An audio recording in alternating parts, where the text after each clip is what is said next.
Admiral Zenthkar watched the tactical display with growing confusion. The human fleet had positioned themselves in the worst possible formation, scattered, vulnerable, with their largest vessels exposed on the flanks. After 3 cycles of studying human military doctrine, this made no sense. "They're either incompetent or insane," muttered his tactical officer, Veltar. "Our bombardment cannons will tear through those formations like plasma through vacuum." The Korthak hegemony had come to claim the mineral-rich Kepler 442 system. Intelligence reports indicated the humans had established 13 mining colonies across 4 worlds. Standard protocol: obliterate their defenses, harvest the resources, enslave any survivors. Simple, clean, profitable. What wasn't simple was understanding why the human commander, Admiral Chen Martinez, had deployed his forces like a protective shell around something the sensors couldn't properly identify. "Begin the assault," Zenthkar commanded. "Target their flagship first." The hegemony's dreadnoughts unleashed torrents of accelerated plasma. The human ships responded immediately, but not as expected. Instead of returning fire with equal ferocity, they began moving in coordinated sweeps, their smaller vessels darting between the plasma streams like dancers in a deadly ballet. "Sir?" Veltar's voice carried an edge of uncertainty. "They're not engaging our primary fleet. They're focusing on our damaged vessels." Zenthkar leaned forward. 3 of his destroyer escorts, damaged in a recent skirmish with pirates, were indeed under assault. But the humans weren't trying to destroy them. They were using some kind of tractor beam technology to pull the crippled ships away from the main battle. "What are they doing?" he hissed. The answer came through an open communication channel. Admiral Martinez's voice, calm and measured, filled the bridge. "Hegemony vessels, this is Admiral Martinez of the United Earth Defense Force. We're detecting massive life support failures on your damaged ships. We're moving them to safe distance and will begin emergency medical assistance in approximately 4 minutes." Silence stretched across the Korthak bridge like a physical weight. "Medical assistance?" Veltar whispered. "To us during battle?" The tactical display showed the impossible truth. Human medical frigates were approaching the captured Korthak destroyers, their hulls painted with bright red crosses, a symbol that meant nothing to the Korthak, but somehow conveyed peaceful intent. Meanwhile, the human combat vessels continued their strange defensive pattern, taking hits but never abandoning their formation. "It's a trick," Zenthkar snarled. "They're using our wounded as shields." But as his sensors analyzed the situation, that explanation crumbled. The humans had moved the damaged Korthak ships well clear of the battle zone. If anything, rescuing enemy wounded was putting their own forces at greater risk. Another communication crackled through.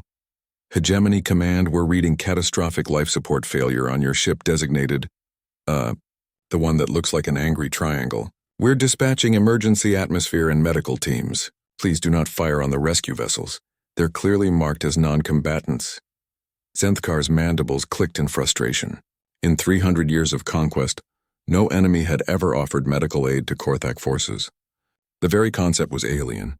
Warriors fought until victory or death. The wounded were either healed by their own or left to die with honor. "Sir," Communications Officer Threshenal reported, "we're receiving detailed medical scans of our personnel. The humans are. They're providing treatment recommendations for injuries we didn't even know our crews had sustained."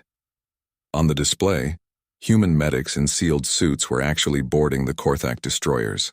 The crews, confused but grateful to breathe again, weren't resisting. Some were even accepting medical treatment. "This is madness," Zenthkar muttered. "Resume firing." "Sir?" Veltar hesitated. "Our rescued crews are requesting we cease hostilities. They say the humans saved over 200 lives and are continuing medical evacuations." Admiral Martinez's voice returned. "Hegemony Fleet, we've detected what appears to be a plague outbreak on your medical vessels. Our xenobiology teams are prepared to assist with containment and treatment. We're also reading dangerous reactor instabilities on your dreadnought. We can provide emergency engineering support." The Korthak plague. Zenthkar's blood chilled.